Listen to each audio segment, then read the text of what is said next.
بسم الله الرحمن الرحيم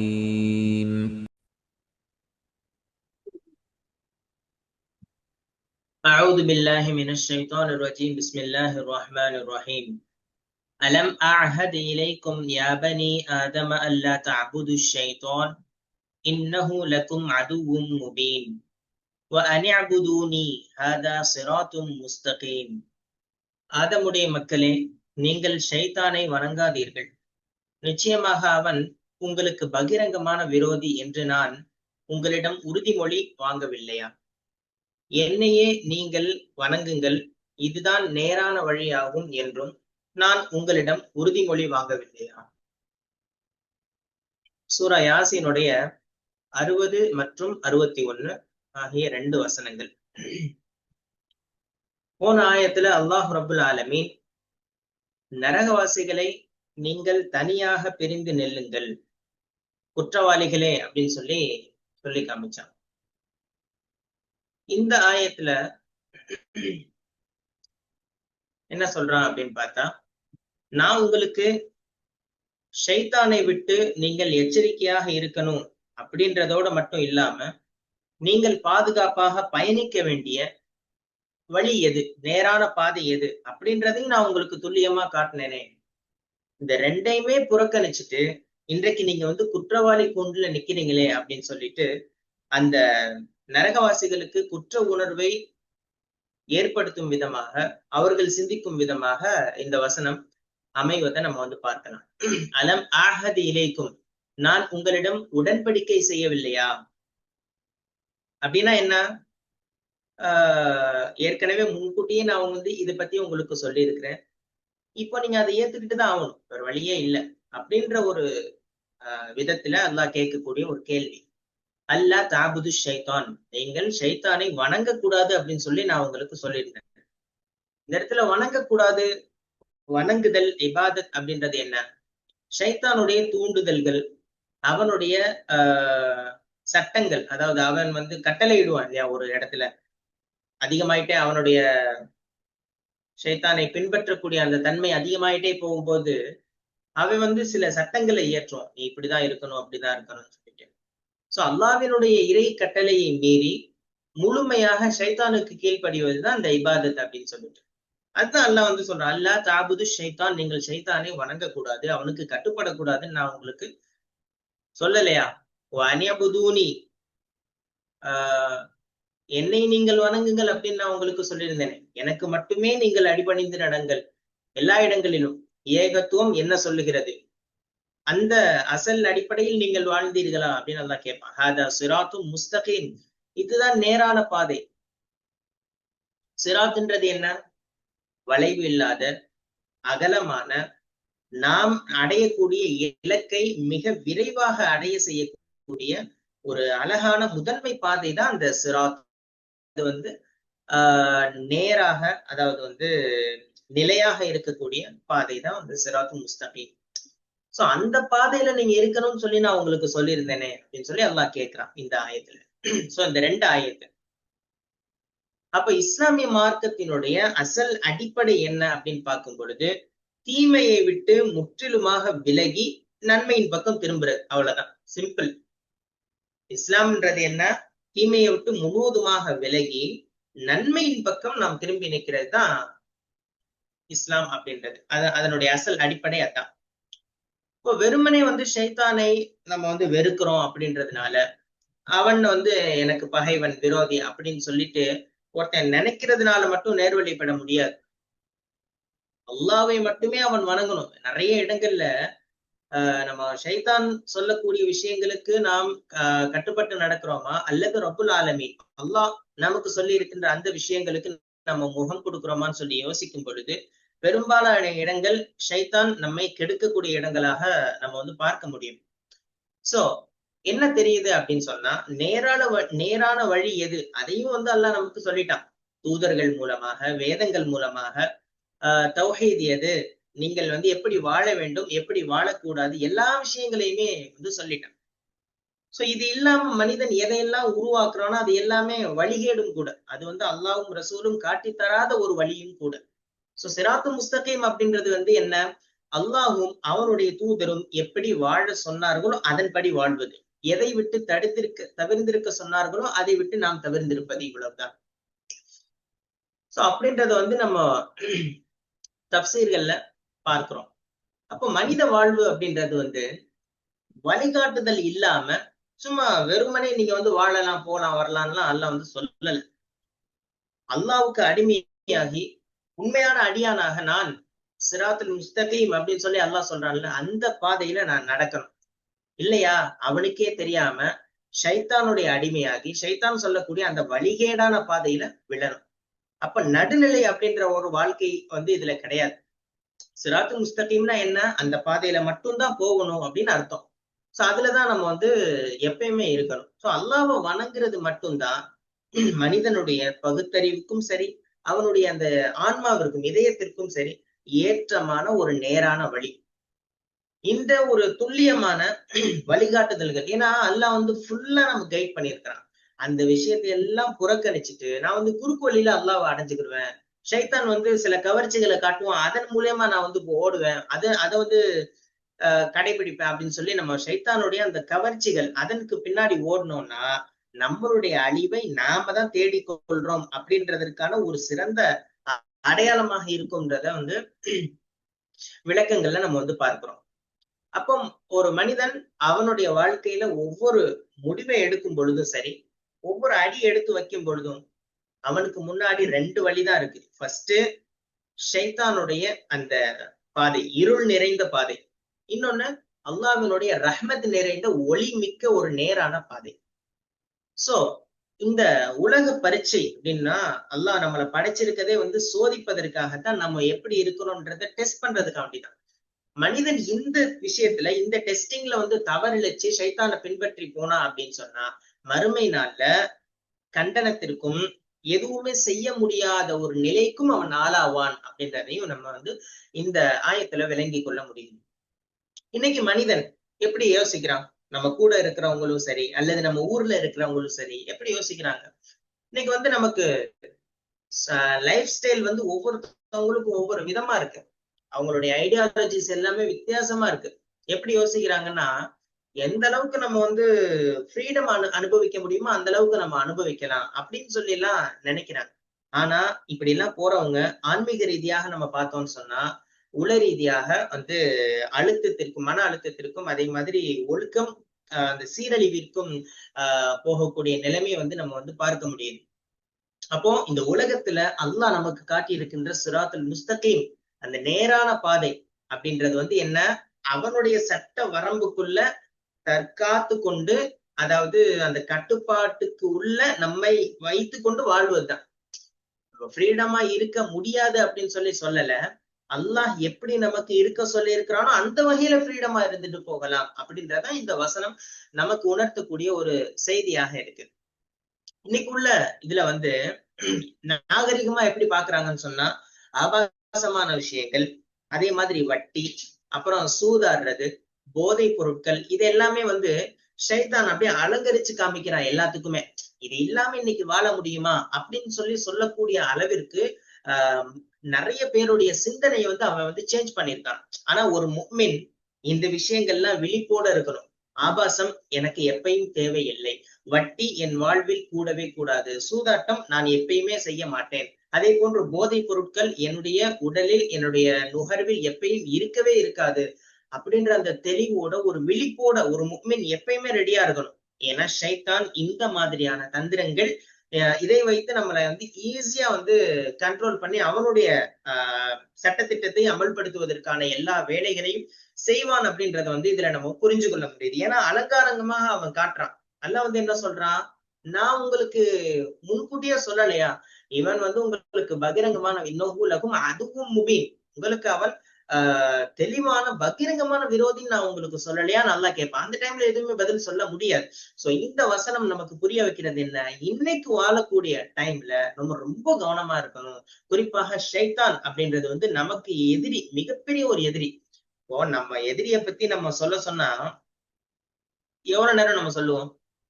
சும்மா ஒரு ஆளை ஆரம்பிச்சு விட்டாலே போதும், அவர் ஆரம்ப காலத்துல இருந்து செஞ்ச எல்லா விஷயங்களையுமே ஒண்ணு ஒண்ணா எடுத்து சொல்லிக்கிட்டே நம்ம வருவோம். ஆனா முக்கியமான ஒரு பகைவன், முக்கியமான எதிரின்னு பார்த்தா ஷைத்தான் தான். அவனை பத்தி என்ன தெரியும்? மேக்சிமம் தெரியாது. ஷைத்தான பத்தி நமக்கு அதிகம் தெரியாது என்பதுதான் ஒரு நிதர்சனமான ஒரு உண்மையாக நம்ம வந்து பார்க்கிறோம்.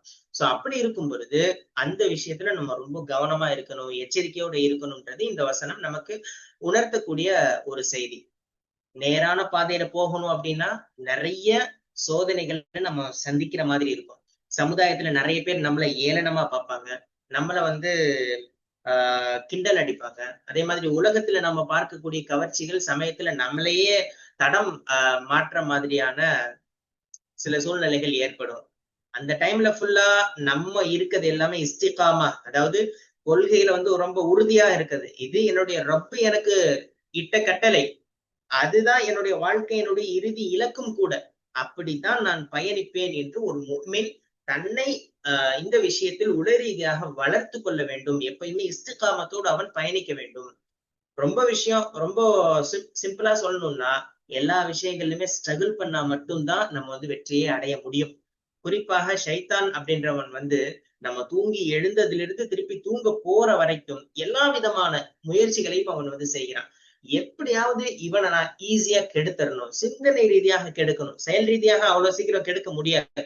ஒருத்தனை வந்து டைரக்டா நீ வந்து ஒரு தப்பு செய்யன்னு சொல்ல மாட்டான். சிந்தனை ரீதியாகத்தான் வந்து ஷைத்தான் அட்டாக் பண்ணுவான். ஏன்னா வந்து இன்ன ஷைத்தான எஜிரி மினல் இன்சானி மஜ்ரத்தம் அப்படின்னு சொல்லி நபி ஸல்லல்லாஹு அலைஹி வஸல்லம் அவர்கள் சொல்றாங்க. அதாவது இந்த ரத்த நாளங்கள்ல ஓடுறான் அப்படின்னு அந்த அளவிற்கு அவனுடைய வீரியம் இருக்கும், அவனுடைய அந்த கெடுக்கக்கூடிய அந்த தன்மை இருக்கும் அப்படின்றது வந்து நிறைய விஷயங்கள் நமக்கு வந்து சொல்லப்பட்டிருக்கு. சோ அதையெல்லாம் உணர்ந்து கவனமா இருக்கணும் அப்படின்றத இதுல நம்ம வந்து இந்த 2 ஆயத்து மூலமாக நம்ம வந்து புரிஞ்சு கொள்ள முடியும். அப்போ அல்லாஹ்வினுடைய சட்ட வரம்புகள், அவன் இப்படிதான் வாழணும் அப்படின்னு சொல்லி இருக்கிறான்னா அதன்படிதான் இருக்கணும். அதற்கு முரணாக ஷைத்தானிய கொள்கைன்னு சொல்லி சில விஷயங்கள் இருக்கு. ஷைத்தான் வந்து எப்படியெல்லாம் நம்மள மார்க்கத்தை விட்டு வெளியாக்குற மாதிரி, அல்லாஹ்வுக்கு ஷிர்க் வைக்கிற மாதிரி என்னென்ன வேலைகள் எல்லாம் செய்யறானோ அதையெல்லாம் முதல்ல இனம் கண்டு அதுல உள்ளத்தால வெறுத்து மார்க்கத்துக்குள்ள நான் எப்பயுமே இஸ்திகாமத்தோட இருப்பேன் அப்படின்ற ஒரு ஒரு தன்மையோட நம்ம இருக்கணும்ன்றது இதுல நம்ம மிக தெளிவாக புரிஞ்சு கொள்ள முடியும்.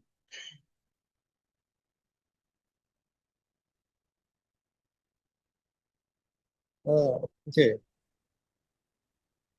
இங்க ஓகே சாரி, நீங்க சொன்ன மாதிரி மீசாக்கு அஹது அதுக்கும் என்ன வித்தியாசம் அப்படின்னு பார்த்துட்டு இருக்கோம். என்ன வித்தியாசம் அது? இங்க சில இடத்துல மீசாக்குங்கிறான் இல்லையா, மீசாக்கு இங்க அகதுங்கிறான். ரெண்டுக்கும் என்ன வித்தியாசம்? அகது என்பது கட்டளை மற்றும் தடையை குறிக்குமோ?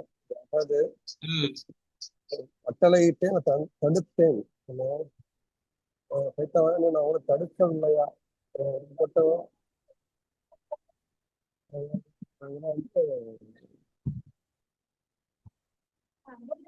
அகத வாங்கினா மீசாக்கு வாங்கினாங்க, ரெண்டு வாங்கினாங்க. உடன்படிக்கை வாங்கவில்லையா? சில இடத்துல மீசாக்குன்னு சொல்லுவாங்க, மீசாக்கன் கலீசா அப்படின்னு. இங்க வந்து எல்லாம் சொல்லியிருக்கான். வந்து அதுக்கு அருவாக இருக்கப்போ நம்ம நம்ம அதும படைக்கும் போது அது மலைசனத்தை படிக்கும் போது நம்மளே படைச்சிட்டோம் சரிங்களா. படைச்சு நம்ம எல்லாம் வந்து அல்லாட்ட வந்து உறுதி கொண்டுட்டு வந்திருக்கிறோம். அல்லா ஒன்ன மட்டும்தான் நான் வந்து அடிமையா வணங்குறதுங்கிறது சலாத்து, வணங்குறதுன்னு ஒண்ணு அப்தா இருக்குது இல்லைங்களா. அப்துங்கிறது வந்து சலாத்துங்கிறது 5 வேலை போய் தொழுறது வந்து சலாத்துல வரும். அப்துங்கிறது 24 மணி நேரமும் தூங்கும் போது, எந்திரிக்கும் போது, வியாபாரம் நடத்தும் போது, குடும்பம் நடத்தும் போது அது வந்து அப்தா இருக்கிறது. இங்க வந்து அல்லாஹ் வந்து அப்தா தான் யூஸ் பண்றோம். ஸோ எல்லாம் சொல்றோம் இதுல வந்து அலம் அகது இலைக்கும் உங்களை வந்து பகிரங்கமான பனி ஆதம், பனி ஆதமே நாசுன்னு சொல்லல, எல்லாரையும் குறிப்பிடுறாங்க.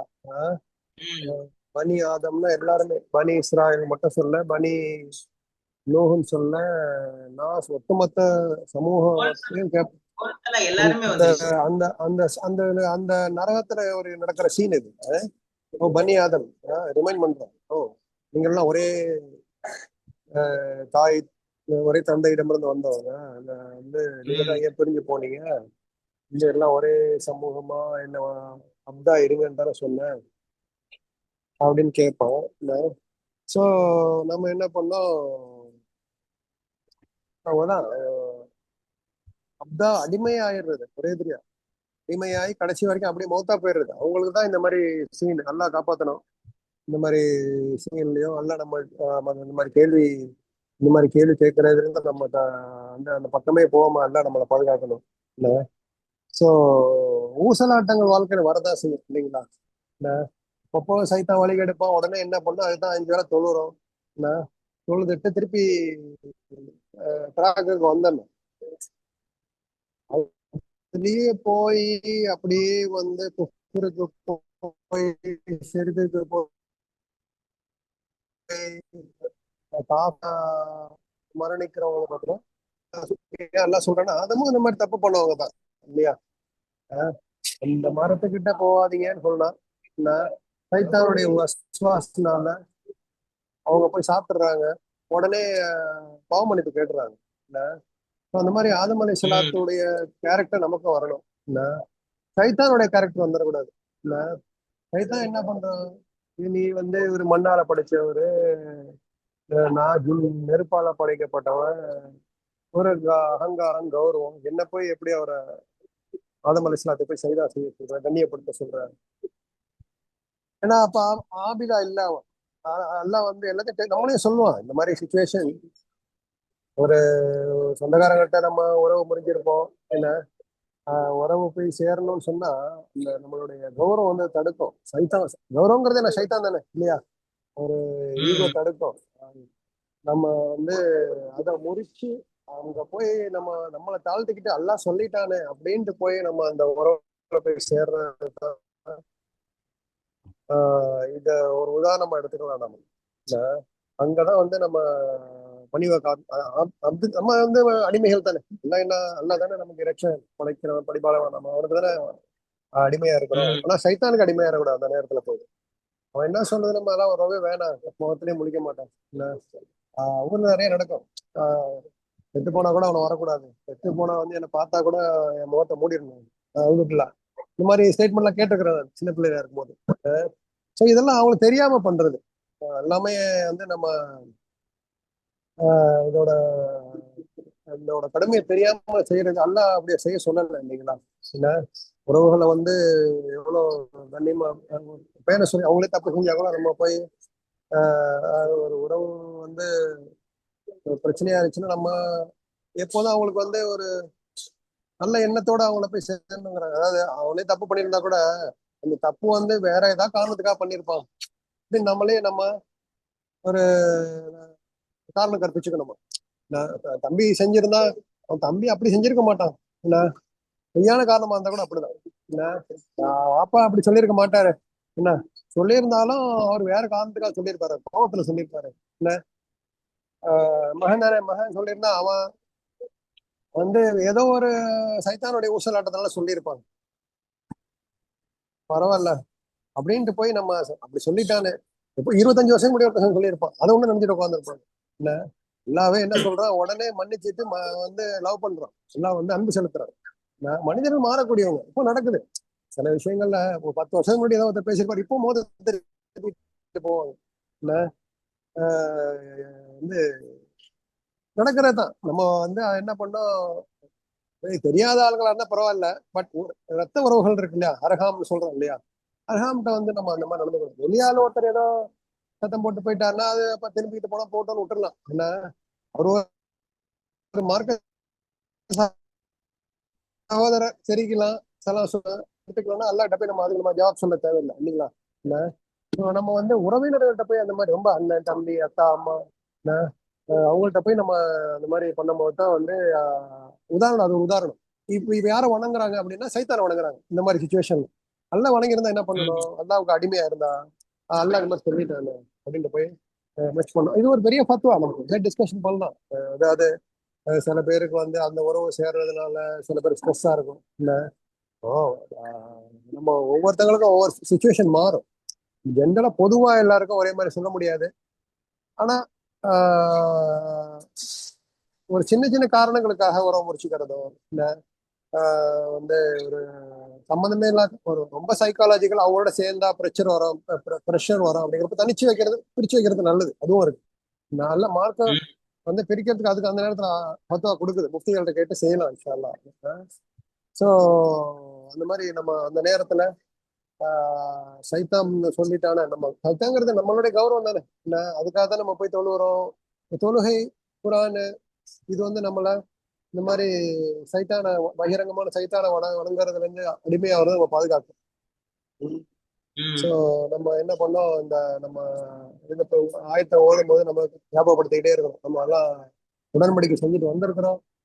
எல்லாம் வந்து நம்ம அடிமையா இருக்கிற, நீ சொல்றதெல்லாம் கேட்ப அப்படின்னு வந்திருக்கிற சைத்தான வந்து சைத்தானுக்கு நம்ம வாக்குறுதி கொடுத்துட்டு வரல, நீ சொல்றதை நான் செய்வேன் அப்படின்னு. ஸோ நம்ம அந்த மாதிரி அதை ஞாபகப்படுத்திக்கிட்டே இருக்கணும் நம்ம இந்த ஆயத்தை படிக்கும் போது. ஸோ மீசாக்கு அஹது கலீஜா எல்லாம் ஒரே சொல்லுவோம். இது வந்து அஹதுங்கிறது வந்து எல்லாம் நமக்கு போட்ட கட்டளைங்கிறாங்க. மீசாக்குங்கிறது நம்மளும் கொடுத்துட்டு வந்திருக்கிறோம். இந்த மாதிரி செய்ய மாட்டேன், என்னதான் வணங்குவேன். அது வந்து கேட்பான் அல்லா. வந்து நம்ம எக்ஸ்கியூஸ் கிடையாது. நான் வந்து மாற்று மதத்துல இருந்தேன், எனக்கு வந்து யாரும் வரல, எனக்கு எந்த நபிமாரும் வரல அப்படின்னு சொல்ல முடியாது நம்ம. அதான் கல்வி கல்வது ஒவ்வொரு மூமின் மீதும் கடமைங்கிறாங்க. மூமின்களும் ஒவ்வொரு மனிதர் மீதும் கூட கடமைன்னு சொல்லலாம். அவங்க வந்து உண்மையை நோக்கி போகணும், அவங்க மனசு சொல்லணும். இது வந்து நம்ம இத்தனை கடவுள்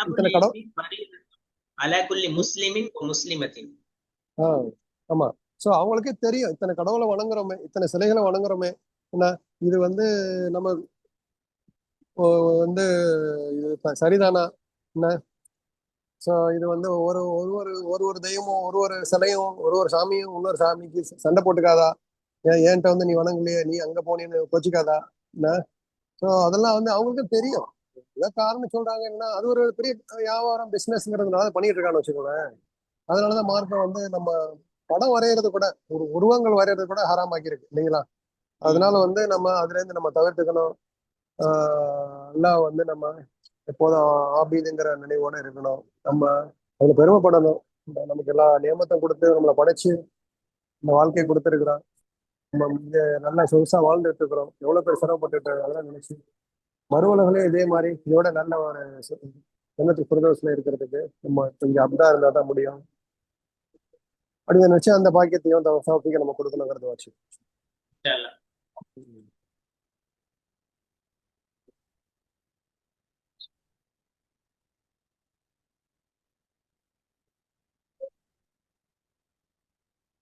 அடுத்தது போ. போலாம். وَلَقَدْ أَضَلَّ مِنْكُمْ جِبِلًّا كَثِيرًا أَفَلَمْ تَكُونُوا تَعْقِلُونَ. உங்களில் பெருந்தொகையினரை அவன் நிச்சயமாக வழி கெடுத்தும் விட்டான். இதனை நீங்கள் விளங்கிக் கொள்பவர்களாக இருக்கவில்லையா? 62வது ஆயத்து இது. இப்போ போன ஆயத்துல வந்து நேரான பாதை எது அப்படின்றது வந்து அல்லாஹ் சொல்லி காமிச்சான். நான் உங்களுக்கு இப்படி எல்லாம் வாக்குறுதி கொடுக்கவில்லையா, நான் உறுதிமொழி வாங்கவில்லையா அப்படின்லாம் வந்து அல்லாஹ் கேட்டான். இந்த ஆயத்துல ஷைத்தான் வந்து உங்களுக்கு ஒரு புதிய எதிரி எல்லாம் கிடையாது. உங்களுக்கு முன்னாடி வாழ்ந்த கோடிக்கணக்கான மனிதர்களை, பெரிய பெரிய சமுதாயங்களை இதே தந்திரங்களை பயன்படுத்தி தான் கெடுத்து அவங்கள வந்து அழிச்சிட்டான், வழிகெடுத்து அவங்கள வந்து அழிவுக்கு உள்ளாக்கிட்டான். சோ அந்த வரலாற்றை பார்த்த பிறகாவது அல்லாஹ் உங்களுக்கு பகுத்தறிவு வழங்கியிருக்கான்ல, அதை கொண்டு நீங்க சிந்தித்திருக்க வேண்டாமா அப்படின்னு சொல்லி அல்லாஹ் இந்த ஆயத்துல கேட்கிறான். வலக்கது அவல்ல மின்கும், அதாவது லக்கது அப்படின்ற ஒரு வார்த்தை வந்து கூடுதல் ஒரு அழுத்தம் தருது இந்த இதுல. நிச்சயமாக அதல்ல மின்கும், உங்களில் கெடுத்துட்டான், உங்களில் அதிகமானவர்கள் வந்து. ஜிபில்லன் கசீரா, ஜிபில் அப்படின்னு சொன்னா இந்த இடத்துல வந்து ஜமாத்துன்னு கூட சொல்லியிருக்கலாம்ல. சாதாரண கூட்டத்திற்கு ஜமாத்துன்னு நம்ம வந்து சொல்லுவோம். ஆனா ஜிபில்லன் அப்படின்னு சொல்லி எல்லாம் பயன்படுத்தி இருக்குது. எண்ணிக்கையில அடக்க முடியாத ஒரு பிரம்மாண்டமான ஒரு மிகப்பெரிய ஒரு கூட்டத்துக்கு தான் வந்து அப்படி சொல்லப்படும். அதாவது ஷைத்தானால் வழிகெடுக்கப்பட்ட மனிதர்கள், அவர்களுடைய எண்ணிக்கை வரலாற்றுல வந்து ரொம்ப அதிகமாக இருக்கு, பிரம்மாண்டமாக இருக்கு அப்படின்னு சொல்லி அல்லாஹ் கேட்கிறான். சொல்லிட்டு அஃபலம் தகூனு தஅகிலூன், நீங்கள் ஏன் சிந்திக்கவில்லை, நீங்கள் பகுத்தறிவற்றவர்களாகவா இருந்தீர்கள், அறிவில்லாதவர்களாகவா இருந்தீர்கள். இந்த இடத்துல அல்லாஹ் கேட்கக்கூடிய கேள்வி வந்து ஒரு கண்டனமான ஒரு கேள்வி. பகுத்தறிவு அக்கல் அப்படின்னு சொல்லி சொல்லக்கூடிய அறிவு உங்களுக்கு நான் கொடுத்திருந்தேனே, அதை கூட நீங்க பயன்படுத்தவில்லையே. அப்போ உங்களுக்கு ஆன்மீகம் மௌத்தா போயிடுச்சு. நீங்க வந்து அவங்க செஞ்சாங்க இவங்க செஞ்சாங்கன்னு அப்படியே பின்னாடியே போயிட்டீங்களே, கடைசியில உங்களுக்கு அழிவு ஏற்பட்டுருச்சு அப்படின்னு சொல்லி அல்லாஹ் கேட்கக்கூடிய ஒரு கேள்வியை நம்ம இந்த ஆயத்துல பார்க்கிறோம். அப்ப ஜிபில்லன் கசீரா அப்படின்னு சொல்லக்கூடியது நிறைய சமூகங்கள் இதுக்கு முன்னாடி இருந்துச்சு. ஆது கூட்டம், சமூது கூட்டம், லூத் அலைஹிஸ்ஸலாம் அவர்களுடைய சமூகம், ஃபிரௌனுடைய கூட்டம், பெரிய பெரிய பிரம்மாண்டமான சமுதாயங்களை வந்து ஷைத்தான் ஈஸியா தடம் மாற செஞ்சு அவங்களை அப்படியே அல்லாஹ்வினுடைய வேதனைக்கு உள்ளானவர்களாக, அழிவுக்கு உள்ளானவர்களாக அவர்கள் எல்லாத்தையுமே வந்து ஆக்கிட்டான். அதுதான் அல்லாஹ் வந்து சொல்றான், நிறைய பேர் அவன் வந்து கெடுத்திருக்கிறான். அப்ப கியாமத்து நாள்ல நரகத்துக்கு போகக்கூடிய மனிதர்களுடைய எண்ணிக்கை சொர்க்கத்துக்கு போறவங்களை விட பல மடங்கு அதிகமாக இருக்கும் அப்படின்றதையும் நம்ம வந்து சில இடங்கள்ல பார்க்கிறோம், சில ஹதீஸ்கள்லையும் நம்ம வந்து பார்க்கிறோம். அப்ப இவ்வளவு பெரிய சான்றுகள் கண்ணுக்கு முன்னாடி இருக்கு, குரான்லயும் பதிவாகி இருக்கு, அல்லாஹ் நிறைய இடங்கள்ல வந்து சொல்லி இருக்கிறான். அதெல்லாம் பார்த்ததுக்கு பின்னாடியும் கூட அவனையே நீங்க வந்து நண்பனா ஏத்துக்கொள்றீங்களே, ஷைத்தானை பின்பற்றணும்னு நினைக்கிறீங்களே. அதாவது ஷைத்தானை பின்பற்றேன்னு யாருமே சொல்ல மாட்டாங்க. அவன் காட்டக்கூடிய அந்த வழி இருக்குல்ல, தவறான வழி, லைட்டா சிந்தனையில ஒரு ஒரு ஒரு ஸ்பார்க் ஏற்படுத்தி விட்டு போயிடுவான். ஆனா மனிதன் அதை வந்து ரொம்ப நேர்த்தியாக செய்து முடிக்கக்கூடிய ஒரு வேலையை செஞ்சுட்டு இருக்காங்க. சோ அப்போ இந்த இடத்துல வந்து ஷைத்தான நண்பனாக ஏற்றுக்கொள்றது அப்படின்றது வந்து புத்தி இல்லாதவர்கள் செய்யக்கூடிய ஒரு வேலை. சோ நம்ம அதுல இருந்து விழிப்பாக இருக்கணும், கவனமாக இருக்கணும் அப்படின்னு சொல்லி அல்லாஹ் நமக்கு வந்து சொல்லி தருகிறான். அப்போ ஒரு பாதையில ஒருத்தன் போறான் அப்படின்னு சொன்னா அவனுக்கு முன்னாடி ஒரு மிகப்பெரிய கூட்டம் ஒரு பெரிய பள்ளத்துல விழுந்து எல்லாருமே அழிஞ்சு போனதையும் அவன் பாக்குறான். அப்ப அவன் என்ன செஞ்சிருக்கணும், அந்த பாதையை விட்டு எச்சரிக்கையாக வேறொரு வழியில போறதுதான் அவன் புத்திசாலித்தனம். ஆனா மனுஷன் இன்னைக்கு வந்து என்ன செய்யறான் அப்படின்னா, எதை எடுத்தாலுமே முன்னாடி உள்ளவங்க செஞ்சிருக்கிறாங்க, அவங்க எல்லாம் செய்யாததையா நம்ம செஞ்சிட்டு இருக்கிறோம் அப்படின்னு சொல்லி புதுசாக நிறைய செய்திகள் கூட இருக்குல்ல, வரலாற்று ரீதியான பாடங்கள் கூட ஏகப்பட்ட இருக்கு. அதே மாதிரி சம்பவங்கள் இருக்கு, நடந்த விஷயங்கள் இருக்கு. அது எல்லாத்தையுமே அடியோடு மறந்து போய், ஏன் குரானை வந்து வாசிச்சா சிந்திச்சாதானே அதெல்லாம் தெரியும். அதுக்கு வந்து நேரம் இல்லாமல் நிறைய பேருக்கு போயிருக்கிறத நம்ம வந்து பார்க்கிறோம். சோ அப்படி போனதுனால மனிதன் என்ன செய்யறான், எல்லாத்தையும் மறந்து நேரா முன்னாடி உள்ளவங்க என்ன செஞ்சாங்களோ அதே செஞ்சு அவனும் அதே பள்ளத்துல போய் விழுகிறான். சோ அல்லாஹ் நமக்கு தந்திருக்கிறது அகில் அப்படின்றது வந்து பகுத்தறிவு. நம்ம யோசிக்கணும், ஒரு விஷயம் நம்ம செய்யறோம் அப்படின்னா அதற்கு சில காரணங்கள் உண்டு, செய்யாம இருக்கிறோம்னா அதற்கும் சில காரணங்கள் உண்டு. அதை உணரணும். அதை உணர்ந்து நம்ம செயல்படும் பொழுதுதான் நம்ம அக்கல அந்த அறிவை வந்து பயன்படுத்தணும். பகுத்தறிவை நம்ம பகுத்தறிவை நம்ம வந்து உபயோகப்படுத்துறோம்ன்றது அர்த்தம். இல்லைன்னு சொன்னா நம்மளுடைய செயல்பாடு எல்லாமே அல்லாவுக்கு கோபப்படுத்துற மாதிரி இருக்கும். அல்லாவுக்கு கோபம் வந்துச்சுன்னு சொன்னா நம்மளுடைய நிலைமை நரகமா கூட மாறலாம் அப்படின்றது கூட ஒரு பயம் ஏற்படுத்தக்கூடிய ஒரு விஷயமாக இருக்கு.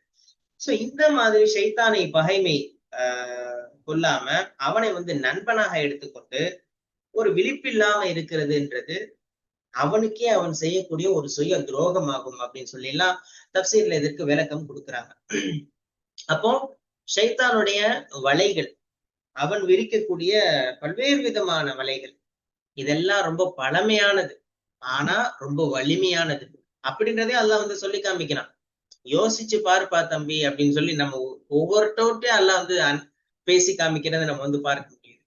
சோ மனிதன் அவனுடைய ஈமானை எந்த அளவிற்கு வந்து தற்காத்து கொள்ளணும், எவ்வளவு வந்து எச்சரிக்கையாக இருக்கணும் அப்படின்னு சொல்லி குழந்தைக்கு அல்லாஹ் சொல்ற மாதிரி ஒவ்வொரு இதா வந்து நமக்கு சொல்லித்தரான். சோ இந்த ஆயத்துல நமக்கு என்ன புரியுது அப்படின்னு சொல்லி பார்த்தா, இன்னைக்கு மனிதன் தன்னை வந்து பெரிய ஒரு பகுத்தறிவுவாதியாக நம்ம தான் நாகரிகத்தினுடைய உச்சத்துல இருக்கிறோம் அப்படின்னு எல்லாம் நினைச்சிருக்கிறோம். ஆனா சர்வ சாதாரண விஷயத்துல, ஒழுக்கக்கேடான விஷயத்துல, பேராசையான விஷயத்துல எல்லாத்துலயும் போய் விழுந்துடுறான். ஷைத்தான் காட்டக்கூடிய அந்த கவர்ச்சியான வலைகள்ல போய் விழுந்துடுறான், மூழ்கி கிடக்குறான். சோ அந்த வரலாற்று ரீதியான பாடங்கள், வரலாற்று பிழைகள், முன்னாடி என்ன நடந்துச்சு, முன்னாடி ஏன் அழிக்கப்பட்டாங்க, அவங்களுக்கெல்லாம் என்ன காரணம், அவங்களும் மனிதர்கள் தானே, அவங்க ஏன் அழிச்சா அல்ல அப்படின்லாம் யோசிக்காம சிந்திக்காம அதே பாவங்களை நாகரிகம் அப்படின்ற பெயர்ல இன்னைக்கு செஞ்சிட்டு இருக்கிறது பகுத்தறிவு இல்ல, பகுத்தறிவே அல்ல. சோ அப்பட்டமாக சொல்ல போனா அது அறிவீனம் தான். அதை வந்து நம்ம யோசிக்காம சிந்திக்காம செய்யறது. சோ அந்த விஷயத்த அல்ல இந்த ஆயத்துல நமக்கு வந்து உணர்த்தி காமிக்கணும். இப்போ ஓரினை சேர்க்கையால ஒரு ஒரு சமூகமே அழிஞ்சிருக்கு, லூத் அலைஹிஸ்ஸலாம் அவர்களுடைய சமூகம். அதே மாதிரி வட்டியால, பொருளாதார அநீதியால சில சமூகங்கள் அழிஞ்சு போயிருக்கு. இது எல்லாமே நம்ம கண்ணு முன்னாடி இருக்கு. இந்த செய்திகளும் கூட இருக்கு. இன்னைக்கு யூடியூப்லயே நம்ம ஏகப்பட்ட வீடியோஸ் கூட பார்க்கலாம். ஒரு வரலாறு அப்படின்னு சொல்லி கேட்டோம்னா அந்த முழு வரலாறையும் ஏகப்பட்ட பேர் வந்து அதுக்கு உரை நிகழ்த்தி இருக்கிறாங்க, பேசி இருக்கிறாங்க. ஆனா அது எல்லாத்தையுமே அப்படியே மறந்து இன்னைக்கு உள்ள ஆஹ் அதிகாரங்கள் என்ன செய்யுது அப்படின்னு சொன்னா, சட்டம் போட்டு அதை வந்து அங்கீகரிக்குது. இதெல்லாம் நீங்க தாராளமா செய்யலாம், ஓரினை சேர்க்கை தாராளமாக நீங்கள் செய்யலாம். அதே மாதிரி முதலாளித்துவத்துல வட்டியோடு நீங்க எல்லாமே செய்யலாம், வட்டியோடு சார்ந்த முதலாளித்துவத்தை நீங்க செய்யலாம், வைக்கலாம் அப்படின்னு சொல்லிட்டு எல்லா விதத்திலையும் தவறுகளால அழிஞ்சு போன சமுதாயத்தை பற்றி யோசிக்கவே விடாம இன்னைக்குள்ள நாகரிகங்கள் வந்து நடந்துட்டு இருக்கிறத நம்ம வந்து பார்க்கிறோம். சோ யோசிக்கணும் இந்த இடத்துல. அப்போ முன்னாடி உள்ள அழிஞ்சு போன சமுதாயங்கள் எதன் காரணமாக அழிஞ்சு போனது. சோ அந்த செய்திய இந்த ஆயத்து வந்து நமக்கு புரிய வைக்குது. ஜிபில்லன் கசீரா அப்படின்னு சொல்லி எல்லாம் சொல்லியிருக்கிறேன்னா அதுக்குள்ள ஏகப்பட்ட சமூகங்கள் அழிந்து போனது, அது வழிகேட்டுல போனது, அது எல்லாமே மறைஞ்சிருக்கு. அது எல்லாமே எல்லாம் நிறைய இடங்கள்ல விவரிச்சு கூட சொல்லி இருக்கிறான். அதை பார்த்து நம்ம சிந்திக்கணும், உணரணும் அப்படின்ற ஒரு செய்தி இந்த ஆயத்துல நமக்கு வந்து தெரிய வருது. என்ன சொல்றாங்க யார்கிட்ட கேட்டாலுமே, என்ன நாங்க மட்டும் என்ன அதிசயமா, ஊர்ல உலகத்துல செய்யாதவன் செய்ய விஷயமா நாங்க செஞ்சுட்டு இருக்கிறோம் அப்படின்னு சொல்லி நினைக்கிறாங்க. வட்டி வாங்குறாங்க, ஆபாசமான வேலைகள்ல ஈடுபடுறாங்க, அதே மாதிரி மார்க்க சொல்லக்கூடிய சட்ட திட்டங்களை புறக்கணிக்கிறாங்க. அதெல்லாம் செஞ்சுட்டு யாருமே செய்யல, அதை நான் மட்டும் ஏன் செய்யணும் அப்படின்ற ஒரு தன்மை, பெரும்பான்மைன்னு சொல்லிட்டு மெஜாரிட்டியை காட்டக்கூடிய அவங்களே செய்யறாங்க. நம்ம என்ன, கோடி பேர் செய்யறாங்க, அதுல நானும் ஒரு ஆளா இருந்தா என்ன, என்னைய மட்டும் தனியா பார்க்க முடியுமா, வைக்க முடியுமான்னு சொல்லி மனிதன் வந்து யோசிக்கிறான். ஆனா குர்ஆன் என்ன சொல்லுது, ஷைத்தான் வழிகெடுத்தது ஒரு சின்ன கூட்டத்தை இல்ல, மலை மாதிரி இருக்கிற ஒரு பெரிய கூட்டத்தை, ஜிபில்லன் கசீரா, பெரும்பான்மை அப்படின்றது வந்து சத்தியத்தினுடைய அளவுகோலாக நம்ம எடுத்துக்கொள்ளவே முடியாது. குர்ஆனும் சுன்னாவும் என்ன சொல்லுதோ அதுதான் நமக்கு அளவுகோல். ஒரு தனி மனிதனாக நான் வந்து அல்லாஹ்வுக்கு பயந்து நடக்கிறேன் அப்படின்னு சொன்னா அதுதான் எனக்கு சரியான வழி. பெரும்பான்மையான 10 பேர் செய்யறாங்க, ஒரு தப்பு செய்யறாங்கன்றதுக்காக வேண்டி அதை வந்து என்னுடைய வாழ்க்கையில நான் அமல்படுத்துவேன்னா நான் பகுத்தறிவு அற்றவனாக மாறி விடுவேன் அப்படின்ற ஒரு யோசனை நமக்கு எல்லாரிடத்திலும் இருக்கணும்ன்றது இதுல இன்னொரு செய்தியாக நம்ம வந்து பாக்குறோம். அப்போ நம்ம சுத்தி இருக்கக்கூடிய சூழல், அதே மாதிரி சமூக ஊடகங்கள், இது எல்லாமே பாவத்தின் பக்கம் நம்மளை இழுக்கும். ஆனா நம்ம செய்யற ஒரே விஷயம், நம்ம சுய பகுத்தறிவை கொண்டு சிந்திச்சு இதுல போயிடக்கூடாது, இதுல போனா அல்லாஹ் நாளைக்கு தண்டிச்சிருவான், ஒரு தப்பு நடக்குதுன்னு சொன்னா அந்த தப்புல நான் போய் விழுந்துடக்கூடாது, அவங்கள்ட்ட சொல்றதுக்கு வேணா முயற்சி பண்ணலாமே தவிர அந்த தவறுல நான் வந்து ஒரு ஒரு நபராக இருந்துடக்கூடாது, அல்லது முதன்மையாக நான் இருந்துடக்கூடாது. என்னைய பார்த்து எனது வாரிசுகளோ எனது சொந்தக்காரர்களோ இந்த தப்பை செஞ்சிடக்கூடாது. இதுல நமக்கு ரொம்ப கவனமா இருக்கணும். ஷைத்தான் வந்து எல்லா நபர்களையும் சொல்ல மாட்டான், ஒரு ஆள் மூலியமா ஒரு நிறைய பேருக்கு எடுத்துருவான். சோ அப்படி இருக்கும் பொழுது என் மூலியமாக என்னுடைய ஃபேமிலி, என்னை சுற்றி இருக்கிறவங்க, என் ஊருக்காரவங்க இது எல்லாமே தப்பு, நான் செய்யறதை பார்த்து செஞ்சிடக்கூடாது. அதுல நம்மை நாமே தற்காத்து கொள்ளக்கூடிய எல்லா விஷயங்களையும் நம்ம வந்து செய்யணும் அப்படின்றது இதுல நம்ம வந்து புரிய முடியுது.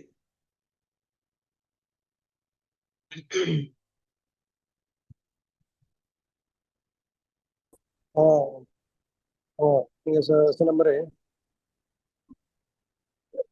பெரும்பான்மையினர் நிறைய அது சமூது பிராவுனு கூட்டம் இப்பவும் பெரும்பான்மையினரை வழி கெடுத்துக்கிட்டு தான் இருக்கிறான் சரிங்களா. ஹராம ஹலாலா காமிக்கிறான், ஹலாலா ஹராமா காமிக்கிறான். ஸோ நம்ம வந்து அதான் தல்ல அப்படிங்கறது என்ன சொல்றான்னா, வேறு மகதூபி அழகி மூலம் டால். மகதூபின்னா கோபத்திற்குள்ளானவர்கள். டாலின்னா அறியாமையே இருந்துட்டு அறியாமையே இருக்கிறவங்க.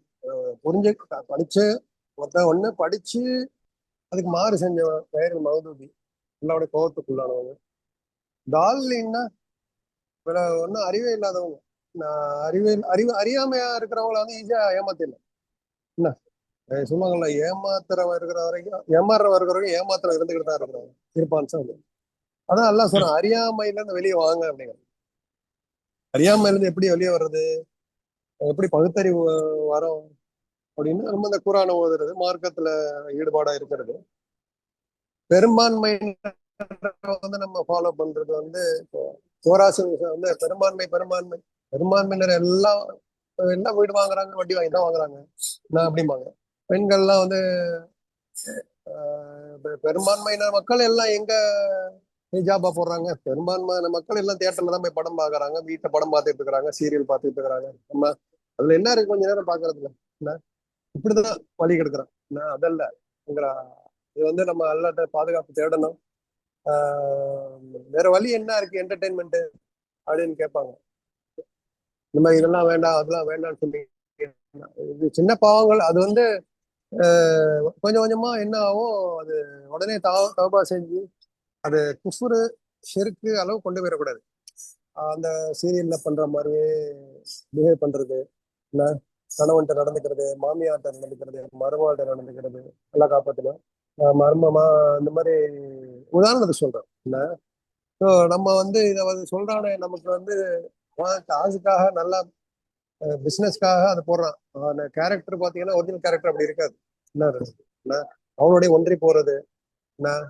ஸோ சம்டைம்ஸ் அவனே தலைவராக்குறது, அது ஒண்ணு, அது வேற விடுங்க என்ன.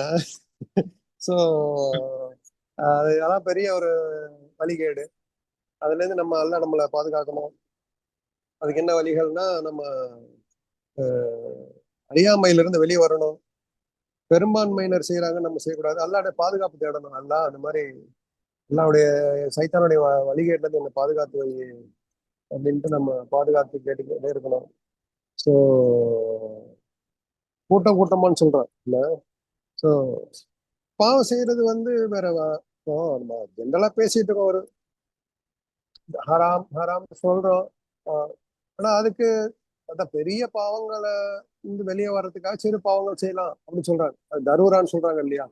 நீ வந்து உயிர் பிழைக்கல, அது சாப்பிடலன்னா உயிர் பிழைக்க மாட்டேன் அப்படின்னா வந்து கொஞ்சோன்னு ரொம்ப என்ஜாய் பண்ணி சாப்பிடாம பாலைவனத்துல போய் நம்ம மாட்டிக்கிட்டோம், ஒரு வழியே இல்லை, ஒரு பன்றியோட இறைச்சி தான் இருக்குது அப்படின்னா ஒரு சின்ன துண்டு உயிர் பிழைக்கிறதுக்காக இல்ல, அதைய போட்டு ரோஸ்ட் பண்ணி நல்லா என்ஜாய் பண்ணி அங்க உட்காந்து சாப்பிட்டுட்டு உட்காந்து அதுதான் வந்து அல்லா லைக் பண்றது இல்லை.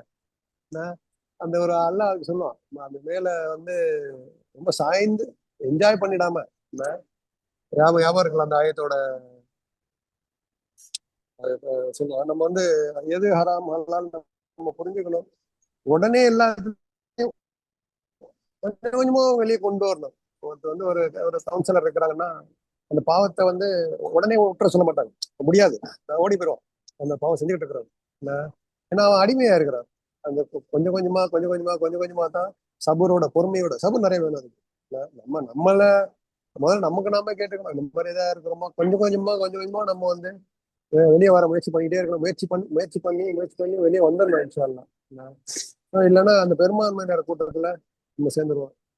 ஸோ அல்லாஹ் நம்ம வந்து நல்லவர்கள் கூட்டத்துல, சாலிகின் கூட்டத்துல, சகோதர கூட்டத்துல நம்மளை எழுப்பணும். இந்த மாதிரி பெரும்பான்மையினர் கூட்டத்துல போய் மாட்டிக்கிட்டு அல்லாவுடைய கோப பார்வைகளை நம்ம எடுக்கக்கூடாது. சொன்ன மாதிரி சலாமுன் மின் கவுல் ரப்பிகள், அந்த கூட்டத்துல நம்ம இருக்கணும். இந்த மாதிரி வழிகெடுக்கப்பட்ட கூட்டத்துல அறியாமை உள்ள மக்களோட நம்மளை என்ன பாதுகாப்பு. அதுதான் நம்ம துவாக்கெல்லாம் நிறைய சொல்லி கொடுக்குறாங்க. ரப்பி ஜிதினி இல்மா வருஷத்துலி பகமா ரப்பி சிறகுலி சதுரி வயசுலி அம்ரி. ரெண்டாவது அல்லாம இல்லி அசனுக்கு இல்மன் நாஃபியவர், அதெல்லாம் இருக்கு. இல்மு கத்துக்கிற துவாக்கள் இல்லைங்களா. அதெல்லாம் நம்ம கேட்கும் போது, நம்ம துவாக்கள் கேட்கும்போது அல்லாஹ்க்குள்ள ஏற்பாடுகள் செஞ்சு கொடுத்துருவோம், கபூல் செஞ்சிருவோம் இல்லைங்களா. ஸோ ஏதோ வழி காமிப்போம். ஸோ அது மாதிரி துவாக்கள்லாம் நம்ம ரெகுலரா துவாக்கல்ல இந்த வேலை துணையில இதெல்லாம் கேட்க நம்ம இருந்துகிட்டே இருந்தோம்னா கேட்டுட்டு எலுமை கொடு, இல்லை ஒரு கல்வியை கொடு, ஒரு எலும்பு அதிகரித்து கொடு அப்படின்னா அல்லாஹ் வந்து கபூல் செஞ்சு வைப்பான். அதுக்குள்ள வழிகளை நமக்கு ஏற்படுத்துவோம் இன்ஷா அல்லாஹ். நம்மளும் எல்லாரும் ஆலிம்கள் ஆகலாம். இந்த ஆலிம்கள் ஆயிட்டா நம்ம இந்த அறியாமையிலேருந்து நம்ம வெளியே வந்துருவோம் இன்ஷா அல்லாஹ். ஸோ அந்த தால்லின்னு நம்ம வர மாட்டோம். ஸோ நம்ம ஆலிம்ல இருக்க போறோமா தால்லின்ல இருக்க போறோமாங்கிறது நம்ம கையிலேயே அல்லாஹ் விடுறான் சாய்ஸ். ஸோ நம்ம என்ன பண்ணோம், ஆலிம்கள் ஆகிறதுக்கு. ஆலிம்கள்ங்கிறது யாரு? 7 வருஷம் மதரசால போய் உட்காந்து உங்களை மாதிரி ஓதி வரவங்க கிடையாது. ஏதோ இந்த மாதிரி உட்காந்து நீங்கள் நானும் உட்காந்து கலந்து பேசி இந்த விஷயங்களை தெரிஞ்சுக்கிறதே வந்து ஒரு இயல்பு வளர்த்துக்கிறது தானே. என்ன நினைக்கிறீங்க? இந்த ஒரு பிஸி நேரத்தில் எல்லாம் பிஸின்னு தான் சொல்லுவாங்க. நம்ம குரானுக்காக ஒரு 1/4 மணி நேரம் ஒரு 1/2 மணி நேரம் உட்காந்து நீங்க சொன்ன மாதிரி எவ்வளவு யூடியூப்லயே நிறைய போட்காஸ்ட் வந்துருச்சு. நிறைய நல்ல நல்ல ஆலிம்களை கேட்கணும் நம்ம. அதுவும் சில பேர் வழி கெடுக்கிற ஆளுங்களும் இருக்கிறாங்க, அதையும் பாத்துக்கணும். என்ன வந்து அந்த பகுத்தறிவு வேணும் நமக்கு. என்ன சொல்றது காமன் சென்ஸுக்கு ஒத்து வருதா? சில பேர் எல்லாமே சரி சரிம்பாங்க. என்ன அந்த தர்காவுக்கு போறியா போங்க, அங்க போய் வந்து அதை செய்யுங்க இதை செய்யுங்க, அது தப்பு இல்லை.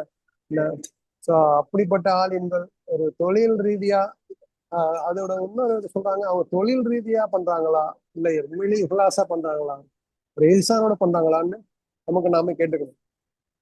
ஸோ அல்லாஹ் அந்த எது நல்லது கெட்டதுங்கிற ஒரு ஒரு அறிவை நமக்கு கொடுக்கணும். உண்மையா நமக்கு காமிக்கணும். எது தப்பா எல்லாம் காமிக்கணும். அதுக்கு நம்ம அல்லாட உதவி கேட்கணும் கடைசியில் இல்லைங்களா. ஸோ அந்த மாதிரி வழிகேட்டுல இருந்து நம்மளை யாரும் நம்மளை ஆக்கிடாம நல்ல நிகழ்ச்சியில கேட்கறது, நல்ல பாடங்கள் நல்ல புத்தகங்களை படிக்கிறது எல்லாம் நம்ம கேட்டா இந்த மாதிரி டாலின் கூட்டத்தில் நம்ம இல்லாம ஆகும் இன்ஷா அல்லாஹ். எல்லாம் அலிம்கள் கூட்டத்துல சாலியின் கூட்டத்துல இருக்க நமக்கு தவிர்த்து செய்யணும்.